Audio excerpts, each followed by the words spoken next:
انما الضغط عليهم يخطفوها كويس قوي. الانطلاقه لقدام وتسديده من بعيد، انما رمزي صالح كانت هتسقط، مش ممكن.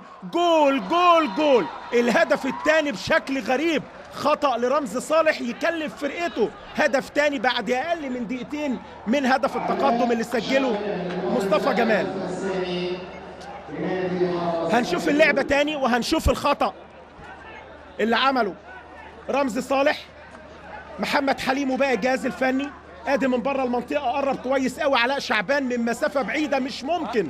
رمزي صالح بقى ده اسمه كلام، بقى ده اسمه كلام يا رمزي. 2-0 لحرس الحدود. علاء شعبان ومصطفى جمال لعيبه وسط الملعب اللي بيزيدوا لقدام، هم النهارده اصحاب الشجاعه الهجوميه واصحاب القدرات التهديفيه بهدفين في مفاجاه مع بدايه المباراه لا يتوقعها اكتر المتشائمين للنادي المصري او اكتر المتفائلين لنادي الحدود في مواجهه اليوم. 2-0. مصطفى جمال بعد 5 دقايق